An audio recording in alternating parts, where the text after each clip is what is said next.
삶의 자리라는 제목으로 우리가 말씀을 한번 생각해 보겠습니다.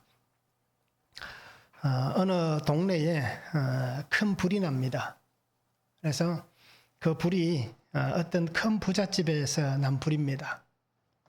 그것을 보고 있던 사람들이 다 안타까워합니다. 어떻게 저 불을 빨리 꺼야 할 텐데 라고 사람들이 다 안타까워합니다. 특별히 가족들은 어떻습니까? 누구 불난 경험 있나요? 아마 그런 경험은 없을 거예요. 자, 가족들은 오해를 합니다. 왜요? 부잣집이니까 타면 재산을 다 잃게 되잖아요. 그래서 정말 그 불을 바라보면서 끌려고 노력도 하지만 또 그것이 어떻게 보면 자신들이 노력해도 잘 되지 않으니까 가족들은 이렇게 울분에 빠집니다. 그래서 집이 다 타고 화려한 가구들이 다 타버립니다. 결국 자신들이 일구어 놓은 재산을 다 잃게 됩니다. 그런데 이 불을 사람들이 같이 보고 있습니다. 그런데 그 가운데 한 꼬마가 이 불을 보면서 아버지에게 얘기합니다. 참 저 사람들 안 됐습니다. 아버지 저 사람들 정말 안 됐다. 라고 그렇게 아들이 아버지에게 얘기합니다. 그러니까 아버지가 이렇게 얘기하는 거예요. 그것 봐라. 우리는 불탈 게 없어서 그것이 걱정이 없지 않느냐. 저렇게 불이 나서 사람들이 안타까워하지만 우리는 걱정할 게 없다. 그죠? 아무런 염려와 걱정이 없지 않느냐. 라면서 얼마나 다행이냐. 라고 얘기하는 거예요. 그러면서 이 아버지가 아들에게 이렇게 얘기합니다. 이게 다 아비 덕이다. 라고 얘기하는 거예요. 이 사람들이 누구냐? 그 동네에 살고 있는 거지 부자였습니다.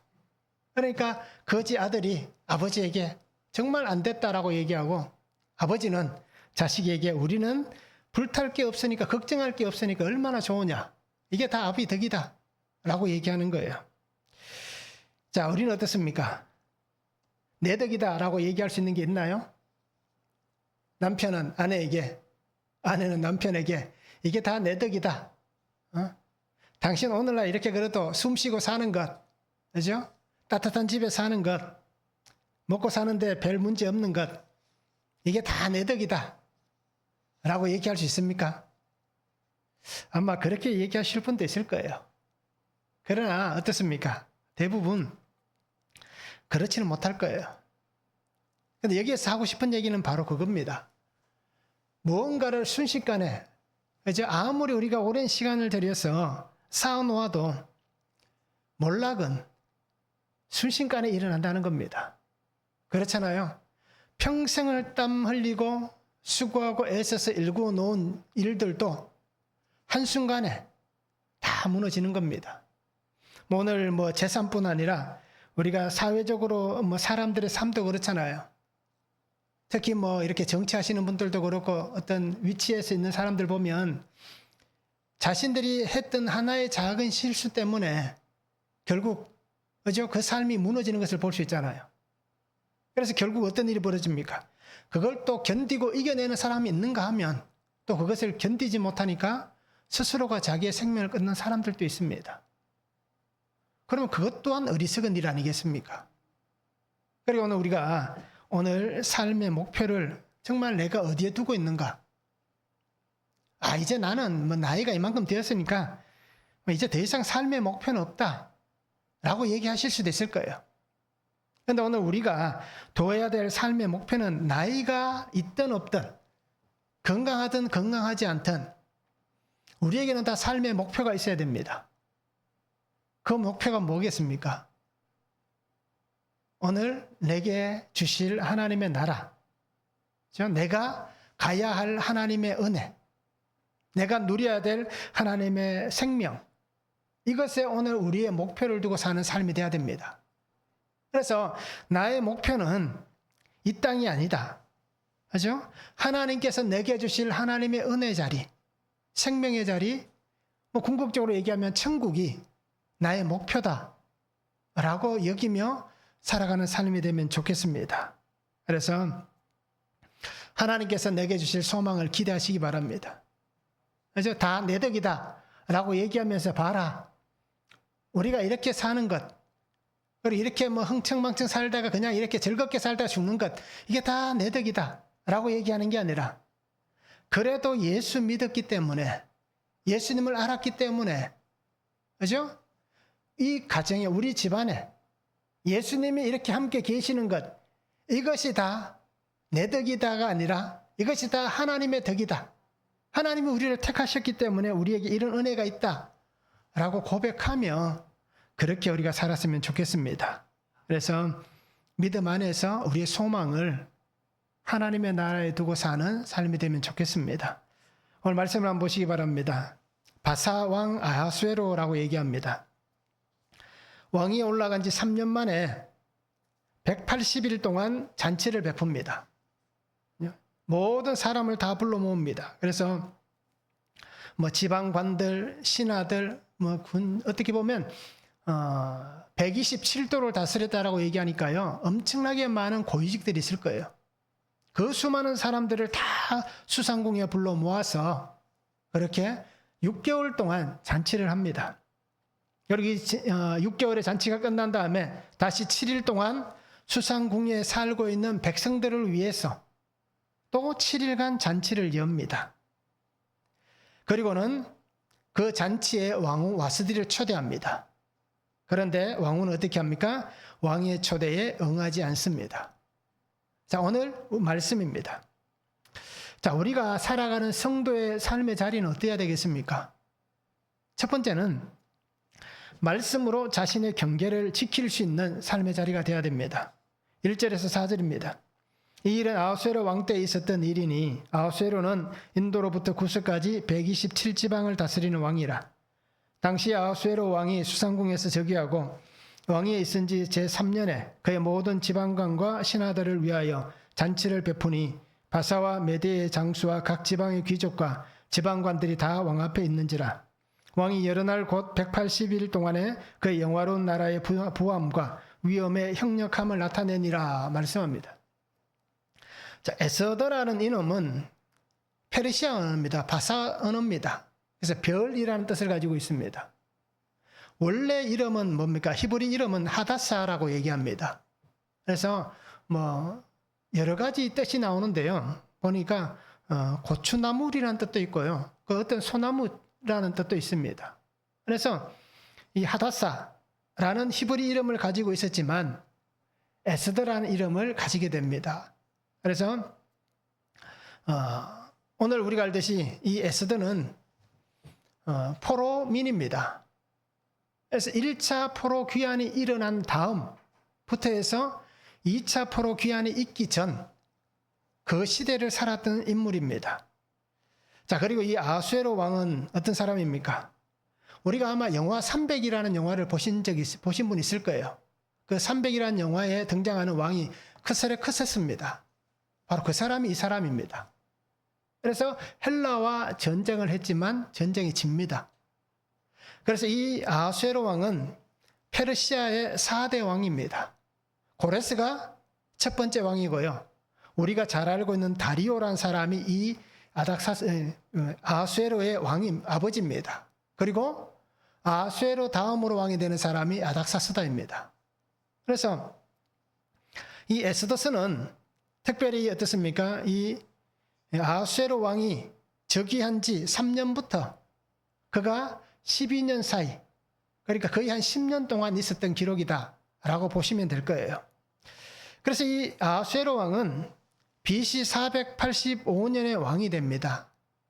그리고 465년까지 왕입니다. 그래서 어떤 문서에는 보면 486년에서 466년 이렇게 얘기하기도 합니다. 그럼 그 차이는 우리가 크게 중요하지 않을 겁니다. 그래서 한 20년 동안 이 바사의 왕으로 지냅니다.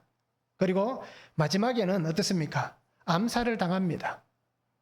그리고 아들에게 왕위가 물려지게 됩니다.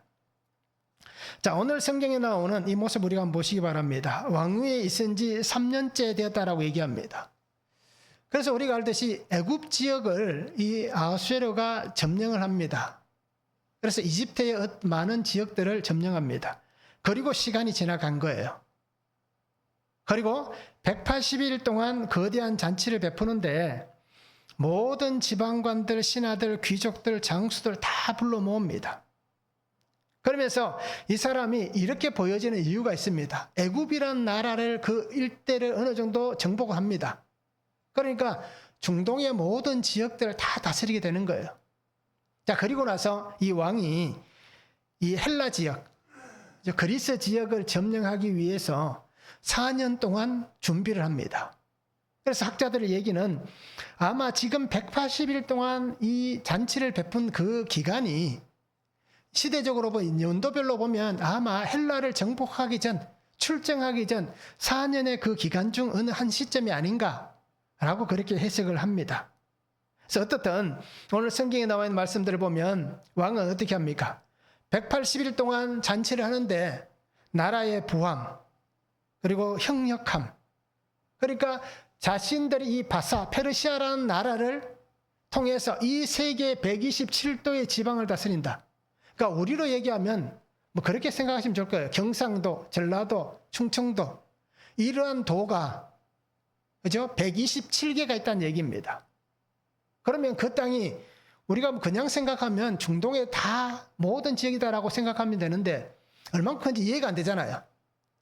오늘날 우리가 중동 지도를 보시면 아마 지금 이란, 이라크, 사우디 모두 다 들어갈 겁니다. 그러니까 엄청난 땅을 다스리고 있는 겁니다. 그래서 자신들의 찬란한 위엄을 나타내기 위해서 이렇게 잔치를 하고 있다라고 얘기를 하고 있습니다. 그 이유는 아주 간단합니다. 이 세상의 주인은 누구란 겁니까? 이 바사 나라, 페르시아다라고 얘기하는 것입니다. 그래서 누구도 우리를 이길 수 없다라는 겁니다. 이집트라는 지역도 굉장히 강한 나라잖아요. 그런데 그 일대를 어떻게 점령을 해버렸습니다. 왕이 된 지 얼마 되지 않아서. 자, 그러니까 이 아수에르는 어떻습니까? 이 세상의 왕은, 이 세상의 진정한 왕은 바로 나다. 내가 이 세상을 다스린 사람이다. 라고 하는 것입니다. 그래서 말씀드렸듯이 전쟁이 준비되고 있는 상황입니다. 그래서 BC 480년에서 479년에 그 2년 동안 전쟁을 합니다. 헬라와 전쟁을 합니다. 그리고는 그 전쟁에서 어떻게 됩니까? 그 헬라 연합군에 의해서 전쟁에서 패전합니다. 그리고는 돌아오는 겁니다. 그래서 어떻게 보면 이 엑소더스가 시작되고 있는 부분이 왕이 되어서 그저 전쟁에서 이기고 또 전쟁을 준비하고 전쟁에서 지고 하는 그 과정, 그리고 그 순간순간 일어났던 사건들 속에 왕후 와스디와 왕후 에스더가 세워지는 그 과정이 바로 이 시기에 세워지고 있는 것입니다. 그래서 아하수에르는 어떻게 보면 아직 전쟁에서 지진 않았기 때문에 야, 이제 우리가 힘을 모아서 나가면 우리가 반드시 승리할 것이다 라고 하는 것입니다. 그래서 내가 이 세상의 모든 것을 움직일 수 있는 왕이다 라고 선포를 하고 있는 것입니다. 그런데 우리가 성경을 통해서 보아 알듯이 이 세상을 움직이는 분은 누구십니까? 역사의 주인은 누구이십니까? 역사의 주인은 하나님이십니다. 나라를 움직이는 것도 하나님이시고 또 개인을 움직이시는 분도 하나님이십니다. 자, 그런데 오늘 우리가 알듯이 이 바사란 나라가 세워진 배경은 어떻습니까? 고레스라는 사람을 통하여서 하나님께서 어떤 일을 벌입니까? 하나님의 백성들을 돌아오게 하는 거예요. 그 아들들 다리오를 통하여서 하나님은 그 일들을 행하시는 거예요. 그러니까 70년이 차면 하나님께서 그 포로에서 돌아오게 하기 위해서 바벨론 다음으로 이 나라를 사용하신 거예요.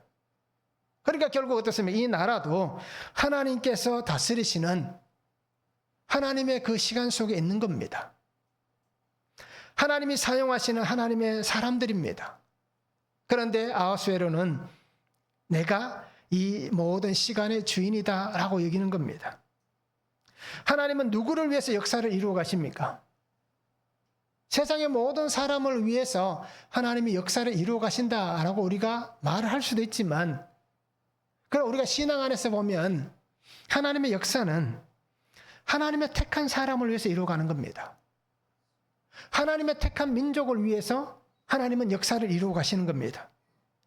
이 역사는 하나님의 얘기잖아요. 그러니까 결국 하나님의 얘기 어떤 얘기입니까? 이 세상 속에 나타나게 된 하나님의 사람 예수 그리스도, 하나님이신 예수님에 대한 얘기가 바로 역사인 겁니다. 그에 대한 얘기이기 때문에. 그래서 하나님은 이 역사의 중심은 바로 예수 그리스도란 겁니다. 그래서 하나님의 택한 사람, 하나님의 민족을 통하여서 이 역사 안에 하나님의 약속이 이루어지고 그 약속이 성취되는 것을 보이시는 것이 하나님의 역사를 주도하시는 이유입니다. 그리고 오늘 우리가 성경의 중심이 예수 그리스도이시듯이 이 역사의 주인공도 바로 예수 그리스도이시고 또 이 역사의 주인공이 예수 그리스도를 믿는 오늘 내가, 그죠? 하나님의 그 역사하시는 역사 속에 내가 주인공이 되는 겁니다. 결국 이 역사의 중심은 구속사란 겁니다. 하나님의 약속이 이루어지는 그 은혜, 이것이 오늘 우리가 봐야 될 이 역사란 것입니다. 그런데 아하수엘은 어떻게 합니까? 그것을 알지 못하잖아요. 그러니까 자신의 위대함을 말하고 싶은 거예요. 자기의 힘을 나타내고 싶은 거예요. 자기의 어떤 존재를 과시하고 싶은 거예요. 180일 동안 잔치를 한다는 건 쉽지 않잖아요. 뭐 우리가 그냥 집에서 생일 잔치 한번 해도 어떻습니까? 고생하시는 분은 요즘은 그냥 막 밖에 가서 먹자 하고 다들 밖에 나가서 외식하는 걸 더 좋아하잖아요. 왜요? 뭐 음식이 맛이 없어서 그런 것도 아닐 거고. 그죠? 단지 수고하는 사람들의 수고를 들어주기 위해서 밖에 나가서 그냥 식사하는 것들을 더 선호할 거예요. 근데 우리가 예전에 어떻습니까? 다 집에서 준비를 했지 않습니까? 단 그 한 번 먹는 식사를, 잔치를 준비하는 것도 힘들고 바쁜데 그 180일 동안 나라의 잔치를 준비한다는 것. 이건 뭐 왕은 할 수 있잖아요. 그죠? 야, 준비해 하면 할 수 있죠. 근데 밑에 사람들은 어떻습니까? 주고 나는 겁니다. 자, 우리가 자신의 어떤 위대한 존재를 과시하는 그 삶을 우리도 살 수 있는 거예요. 그죠? 내가 생각하고, 내가 판단하고, 내가 걸어가는 모든 삶의 길을 우리도 아하수에로 같이 과시할 수 있는 겁니다. 그러면서 지나칠 수 있다는 얘기입니다. 하나님 안에서 사는 우리는 삶의 자리에서 분명히 지켜야 될 경계가 있습니다. 특히 그리스도인들은 지켜야 될 범위가 있는 거예요. 그리고 우리는 이 범위를 넘어가서는 안 되는 거예요. 우리는 그렇게 얘기할 수도 있습니다. 하나님, 우리가 사는 삶의 자리가 세상이잖아요. 그러면 세상의 사람들을 만나고 그 사람들과 어떤 일들도 해야 되고, 그죠? 함께 밥도 먹어야 되고 여러 가지 일들을 다 같이 해야 되는데 우리가 그 속에 살면서 저들과 함께 사는 삶에서 정말 우리가 신앙인으로 경계를 넘어가지 말라고 하는데 참 그건 너무 힘듭니다. 어렵습니다. 라고 얘기할 수는 있어요.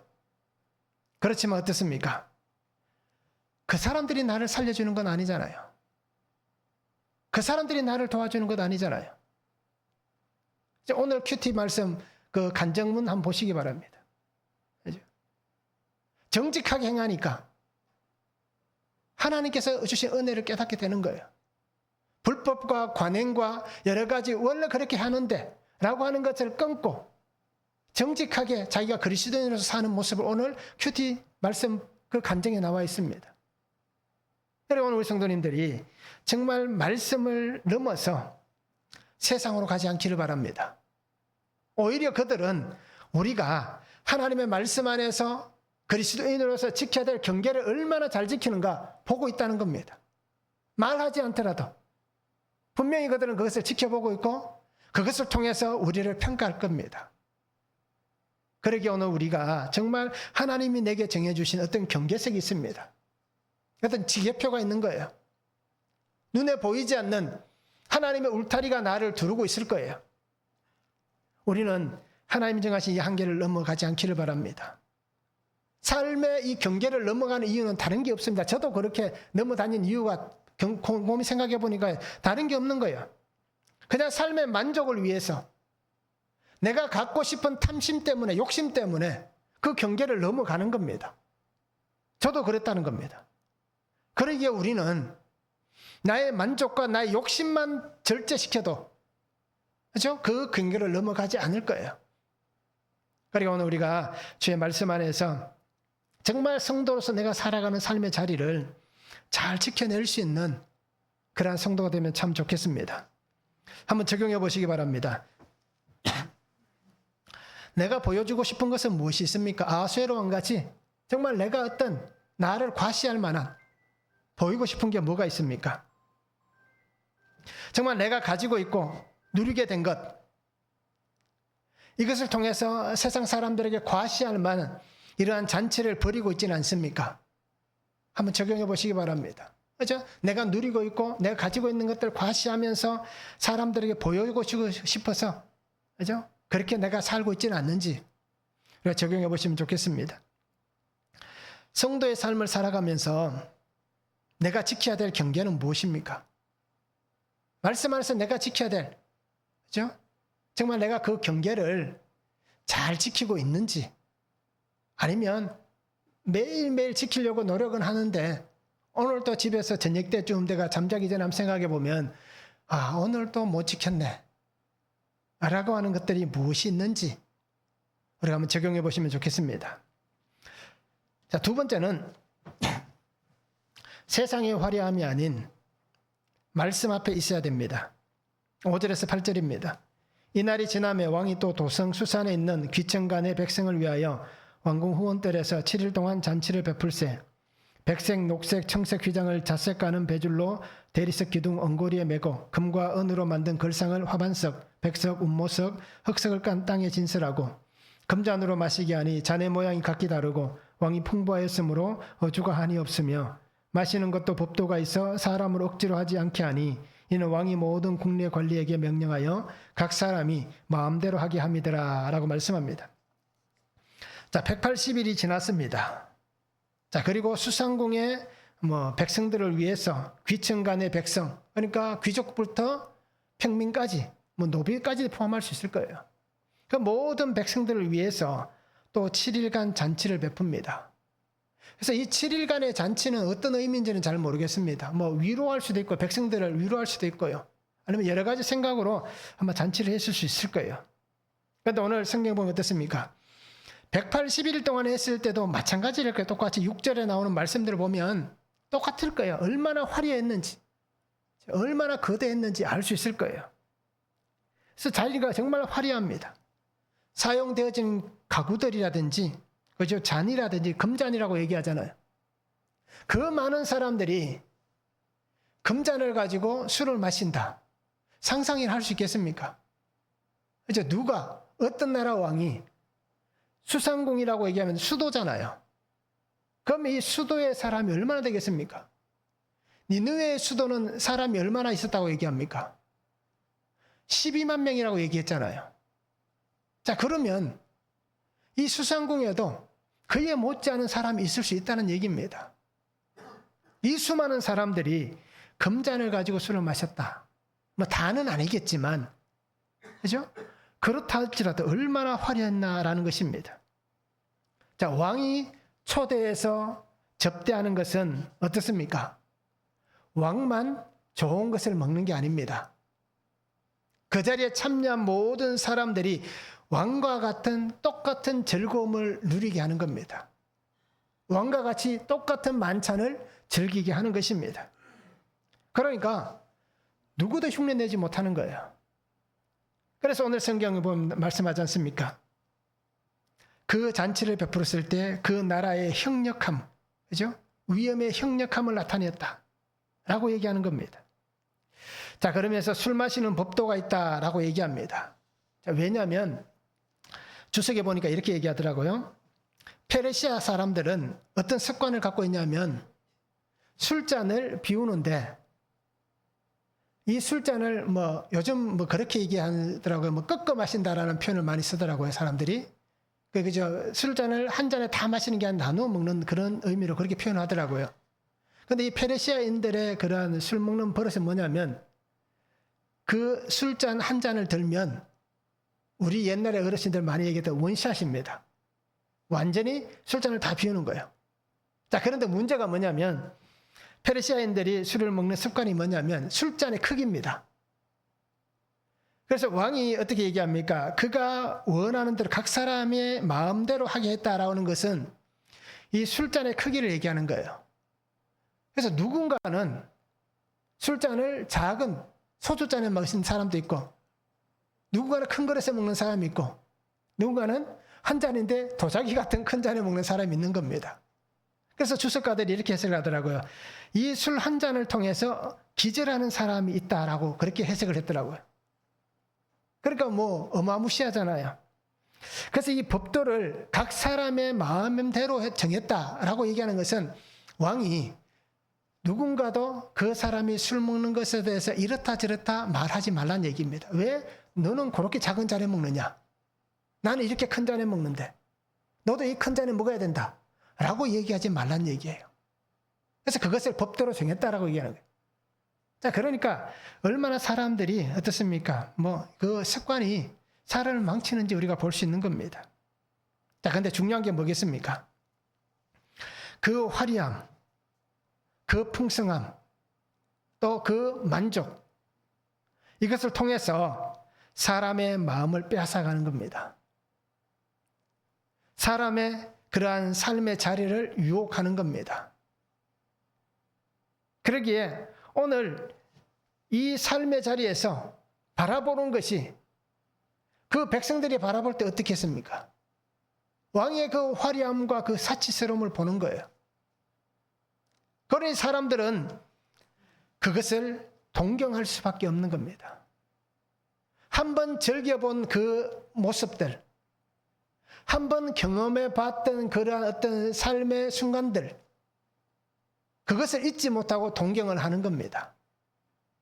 그래서 이 세상의 화려함이 아닌 말씀 앞에 있어야 되는 이유가 바로 이겁니다. 우리도 예수님을 믿기 전에는 어땠습니까? 그런 삶을 살았을 수도 있는 거예요. 예수님을 믿고 있지만 그래도 어떻습니까? 우리도 예수님을 믿는 성도였지만 우리가 그런 삶을 경험해 봤을 수도 있는 거예요. 사람들은 누구든지 그 세상의 화려함과 세상의 풍족함과 세상의 어떤 유혹들을 아마 다 경험을 해 봤을 겁니다. 그러면 우리 마음에 어떤 마음이 생깁니까? 그때를 그리워할 수 있다는 겁니다. 롯의 왜 소돔과 고모라를 바라봤습니까? 그 짧은 시간에 도망쳐 나오면서 왜 바라봤습니까? 그 짧은 시간이지만 자신이 소유했던 것들이 아깝고 그리운 마음이 생기니까, 어떻게 됐을까 하는 마음이 생기니까 뒤를 돌아보는 거예요. 우리의 삶도 마찬가지입니다. 저도 그렇게 늘 마음이 있습니다. 뭐냐면 조금 더라는 마음이 있습니다. 지금보다 형편이 조금 더 좋아졌으면, 지금보다 조금 더 건강이 좋아졌으면, 지금보다 조금 더 좋은 자리에 있었으면, 집을 살 때에 내가 그때 조금 더 좋은 집을 구했다면 지금 아마 이 가격이 다를 텐데 라고 생각할 수 있는 거예요. 그래서 사람들은 그 마음속에 조금 더라는 것을 두고 있습니다. 무엇 때문에요? 만족과 욕심 때문에. 끝없이 우리가 욕심을 부리고 있습니다. 그때는 만족할 수 있지만 그 만족은 어떻습니까? 그냥 금방 사라지잖아요. 그래서 우리가 그런 말 하잖아요. 뭐 차를 사면 얼마 동안 즐겁고, 그죠? 집을 사면 얼마 동안 즐겁고, 또 뭘 하면 얼마 동안 즐겁고 하는 그게 있잖아요. 왜 그럴까요? 왜 그 정도밖에 안 될까요? 시간이 다 낡아져 가기 때문에, 지나가기 때문입니다. 또 다른 새 것을 찾고 싶은 마음이 있기 때문입니다. 그리고 오늘 우리는 조금 더라는 마음이 성도의 삶을 살아가는데 도움을 줄 수는 있습니다. 무엇으로요? 내가 조금 더 하나님의 말씀을 묵상하고, 그죠? 내가 조금 더 기도하고, 내가 조금 더 주를 위해 봉사하고, 내가 조금 더 하나님 맡기신 사명을 위해 살아야겠다 라면 정말 좋지만, 그렇지 않다면 문제가 될 수 있는 겁니다. 그리고 우리는 삶의 자리를 지키기 위해서는 말씀 앞에 있어야 되는 거예요. 그 말씀이 뭡니까? 하나님의 임재 가운데 거하는 겁니다. 내가 하나님과 함께 살아가는 것입니다. 하나님 말씀 앞에 있는 삶이 되어야만 우리가 하나님을 떠나서는 우리가 다른 것이 눈에 들어오지 않는 그러한 삶이 될 것입니다. 우리가 지금까지 살아오면서 어떻습니까? 그런 경험들을 많이 해봤을 거예요. 그런데도 우리는 어떤 마음을 갖습니까? 아니야, 나는 괜찮아. 나는 충분히 잘 분간할 수 있어. 나는 잘 나눌 수 있어. 그러면서 어떤 마음을 갖습니까? 나는 충분히 할 수 있기 때문에 괜찮아. 이런 마음을 가져도 괜찮아. 언제든지 나는 하나님께로 돌이킬 수 있어. 나는 늘 말씀을 묵상하니까 내일 말씀을 통해서 내가 이렇게 잘못하고 있는 것 말씀으로 나를 가지치게 해낼 수 있어. 라고 생각할 수 있는 거예요. 그런데 이 가랑비 어떻습니다. 결국 한순간에 무너질 수밖에 없는 겁니다. 요한일서 2장 16절에 이렇게 말씀합니다. 이는 세상에 있는 모든 것이 육신의 정욕과 안목의 정욕과 이생의 자랑이니 다 아버지께로부터 온 것이 아니요 세상으로부터 온 것이라 라고 얘기합니다. 디모데후서 4장 10절에 이렇게 말씀합니다. 데마는 이 세상을 사랑하여 나를 버리고 데살로니가로 갔고 라고 얘기합니다. 자, 세상의 것은 어떻습니까? 갈 수밖에 없는 겁니다. 그 속으로. 우리의 눈에 들어오고 우리의 마음에 들어오고 우리의 삶에 들어오는 것 뭐가 눈에 잘 보입니까? 우리의 세상의 눈에 잘 보이지 하나님은 눈에 보이지 않습니다. 세상의 것들은 우리의 눈에 잘 보이고 잘 들어오지만 하나님의 말씀은 우리의 눈에 잘 보이지 않고 잘 들어오지 않습니다. 우리가 그렇잖아요. 소설책은 재미있게 읽습니다. 그리고 여러 가지 종류의 도서들이 많이 있으니까 우리의 마음을 뺏어갈 만한 여러 가지 도서들은 우리가 잘 읽을 수 있어요. 그런데 성경은 어떻습니까? 그냥 읽다 보면 그냥 어떻습니까? 이렇게 표현하겠습니다. 지겨워 죽을 거예요. 그렇죠? 어떤 분은 그럴 거예요. 잠 안 올 때 성경 읽다가 자시는 분들 많을 거예요. 이건 수면제예요. 그냥 잠이 안 오니까 그냥 성경 펴면 자는 거예요. 다른 책 보면 눈이 말똥말똥하고 생생한데 자, 이런 우리가 어떻습니까? 세상의 것을 버려야 되는 겁니다. 하나님의 것은 눈에 잘 들어오지 않습니다. 왜요? 우리 마음은 늘 그곳을 향해 있기 때문에. 그래서 말씀이 아닌 세상의 삶의 모습들을 우리가 살지 않기를 바랍니다. 착각하지 않기를 바랍니다. 나는 괜찮다. 나는 이겨낼 수 있다. 다 착각입니다. 그러기에 스스로 속지 맙시다. 또 속이지 맙시다. 하나님의 도움을 구하시기 바랍니다. 그래야 이 세상의 화려함에서 우리가 벗어날 수가 있습니다. 지금도 저도 지금 끌려다니고 있잖아요. 매일 말씀을 통해서 가지치게 내고 있지만 그렇죠? 늘 저도 끌려다니고 있습니다. 그러니까 우리가 이 끌려다니면서 벗어나려면 주의 은혜를 구해야 되는 것입니다. 부끄러움을 당하는 것은 지금 당하는 게 좋습니다. 이 지금 부끄러움 당하지 않으려다가 마지막에 부끄러움을 당하면은 잘려져 나가는 겁니다. 그러니까 우리가 왜 예수님을 믿느냐? 정결케 되기 위함이잖아요. 깨끗해져야 하나님의 나라에 갈 수 있는 거예요. 그건 뭡니까? 죄와 삶을 깨끗하게 해야 되는 거예요. 근데 지금 이 시간 그게 싫다고, 그죠? 뺑뺑 돌아다니면 나중에 그런 시간이 끝나버리면 돌이킬 수 없잖아요. 그러니까 지금 부끄러움 당해도 상관없잖아요. 하나님 앞에서 부끄러움 당하는 것은 당연한 거잖아요. 우리가 큐티하고 또 그 말씀을 나누면서 누군가에게 복음을 전할 때 약자리로 사용된다면 내 이 부끄러움을 얘기하는 거예요. 지금 부끄러움 당한다고 해서 그게 영원한 부끄러움은 아니잖아요. 누구도 다 그렇게 사니까. 그러니까 나도 그렇게 살았다는 겁니다. 그런데 지금은 어떻다? 예수님 때문에 삶이 바뀌어져 가고 있다는 겁니다. 이것을 위해서 우리는 지금 부끄러움 당하고 나중에 부끄러움이 없는 그런 삶이 되면 좋겠습니다. 한번 적용해 보시기 바랍니다. 만족하지 못하고 또 찾고 있는 새로운 즐거움은 무엇입니까? 나는 뭘 또 찾고 있습니까? 나의 이 즐거움을 채워주기 위해서 찾고 있는 새로운 즐거움은 무엇입니까? 한번 적용해 보시기 바랍니다. 속이고 있지는 않습니까? 아니면 속고 있지는 않습니까? 어떻습니까? 내가 속이는 사람입니까? 속고 있는 사람입니까? 한번 적용해 보시면 좋겠습니다. 세 번째는 쾌락으로 분쟁을 일으키는 삶이 되어서는 안 됩니다. 9절에서 12절입니다. 왕후 와스디도 아수에로 왕궁에서 여인들을 위하여 잔치를 베푸니라. 제7일에 왕이 주홍이 일어나서 여전 넷이 무만과 비스다와 하르보나와 빅다와 아박다와 세달과 가르가스 7사람을 명령하여 왕후 와스디를 청하여 왕후의 관을 정지하고 왕 앞으로 나오게 하여 그의 아리따움을 뭇백성과 지방관들에게 보이게 하라니 이는 왕후의 용모가 보기에 좋음이라. 그러나 왕후 와스디는 내시가 전하는 왕명을 따르기를 싫어하니 왕이 진노하여 마음속이 불붙는 듯 하더라 말씀합니다. 자, 왕후 와스디도 잔치를 베풉니다. 왜 잔치를 베푸느냐라고 얘기하면 뭐 쉽게 생각하시면 됩니다. 왕이 초대한 사람들 있잖아요. 그러면 오늘날 같이 부부 동반으로 갔을까요? 그렇지는 않잖아요.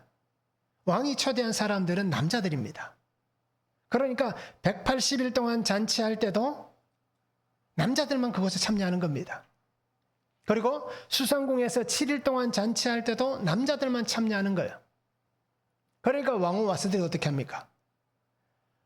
그 수상궁에 있는 사람들, 여인들도 있을 것이고, 뭐 더 나아가면 뭐 타 지역에서 온 그 남자들의 아내들, 또 뭐 주석은 이렇게 해석합니다. 아내들, 딸들, 그렇게 해석을 하더라고요.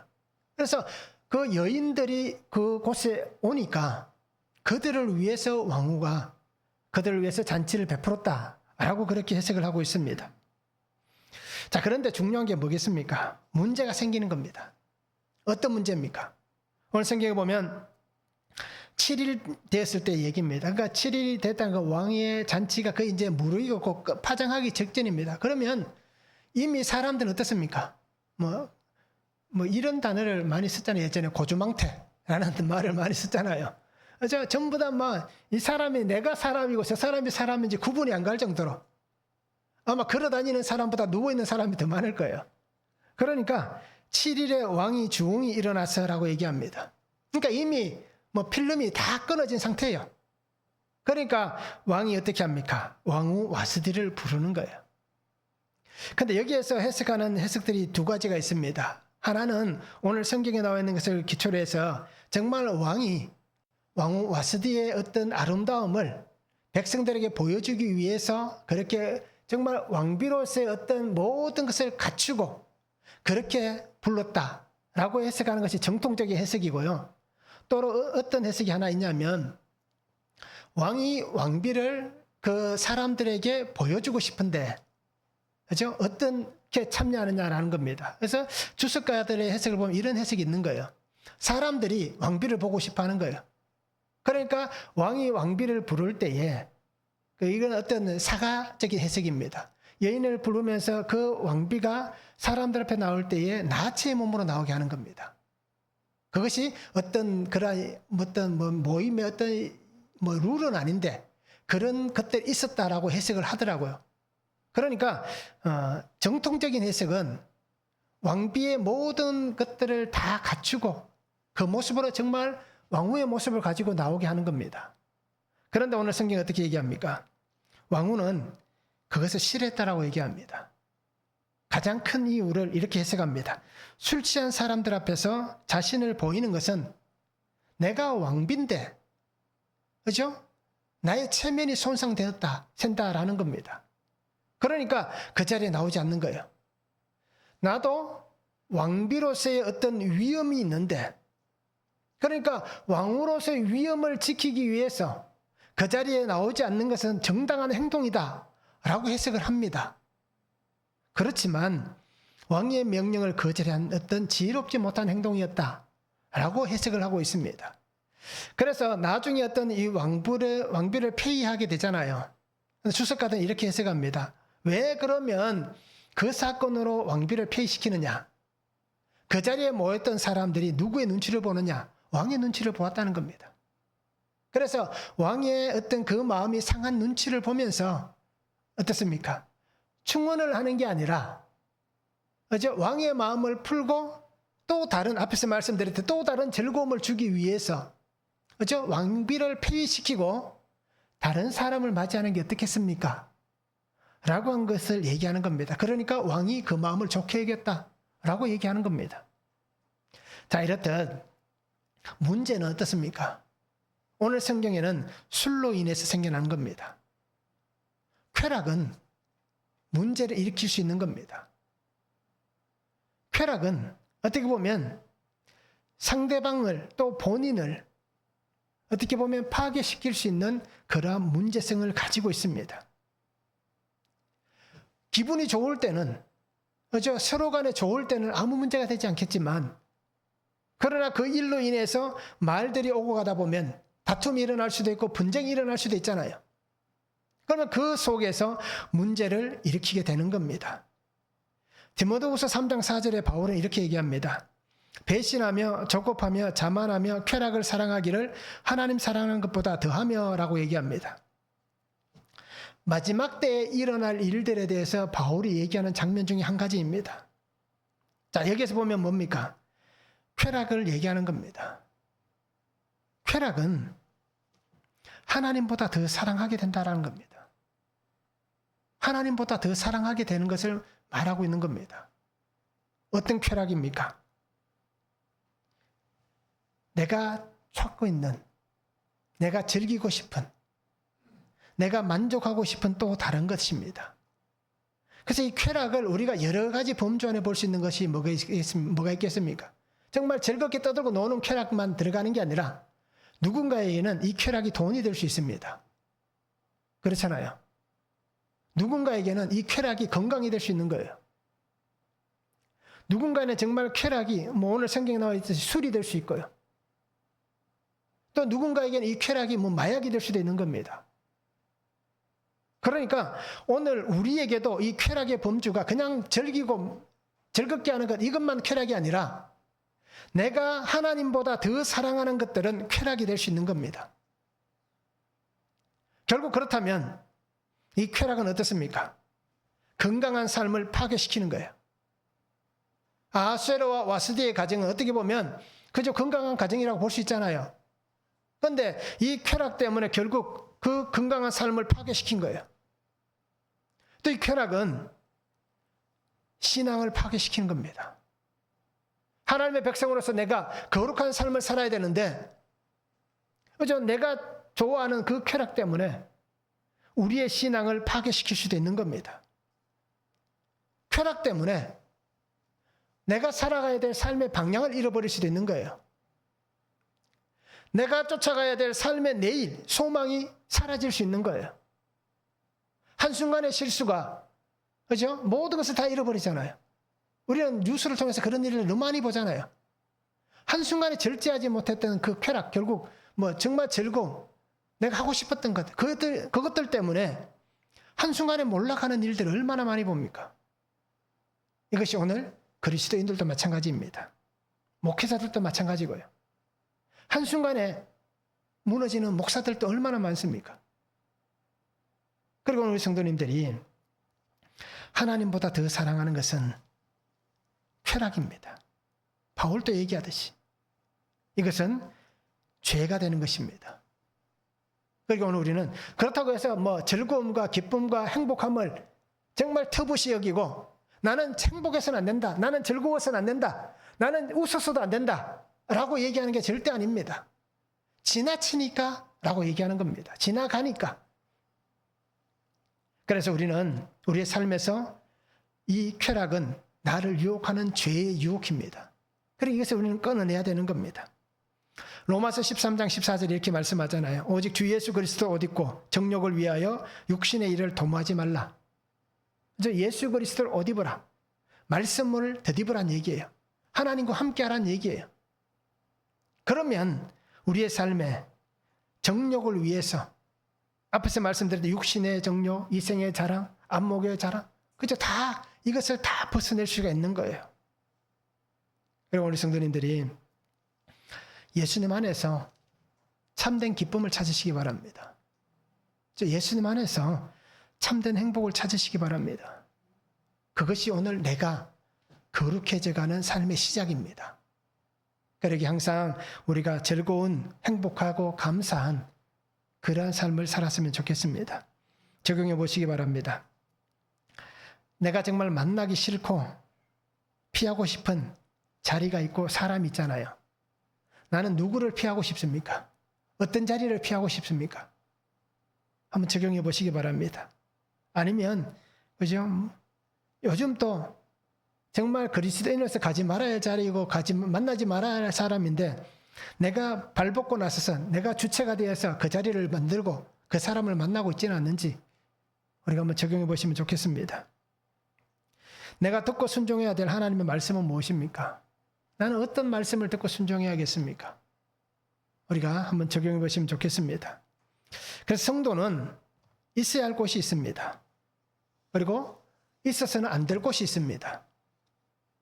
그러기에 우리의 삶의 자리가, 그죠?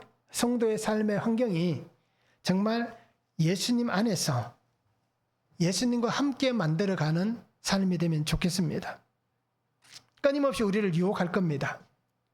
끊임없이 우리를 붙잡기를 원할 겁니다. 끊임없이 우리에게 손을 내밀고 우리의 발을 잡을 겁니다. 아니면 내가 스스로 그것에 끊임없이 쫓아가고 있을 수도 있을 겁니다. 그러게 우리가 정말 주의 말씀 안에 있기를 원하고요. 말씀만이 나를 살게 할 거예요. 피투성이가 되더라도 살아있을 수 있는 것은 말씀을 붙잡아야만 살 수 있는 거예요. 그래서 말씀만이 하나님께로 나를 인도하신다라는 것을 우리가 잊지 않았으면 좋겠습니다. 그래서 오늘 우리의 삶의 자리가 항상 말씀 안에서 주님과 함께 이 길을 걸어가며 날마다 승리할 수 있는 그런 삶이 될 수 있기를 주님의 이름으로 축원합니다. 기도합니다. 사랑의 아버지 하나님, 오늘도 우리에게 주신 말씀을 바라보고 그 은혜 가운데 거합니다.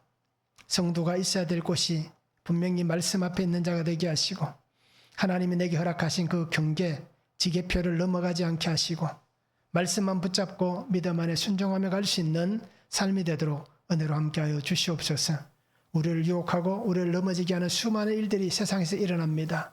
그러나 그 속에서도 내가 바라봐야 되고 지켜나가야 할 것이 무엇인지를 분명히 깨닫고 매일매일 구속사의 말씀을 듣고 그 말씀들을 들음을 통하여서 들려진 말씀대로 순종하여 나아갈 수 있는 믿음이 되도록 아버지 하나님 축복하여 주시옵소서. 감사를 드리며 예수 그리스도 이름으로 기도하옵나이다. 아멘.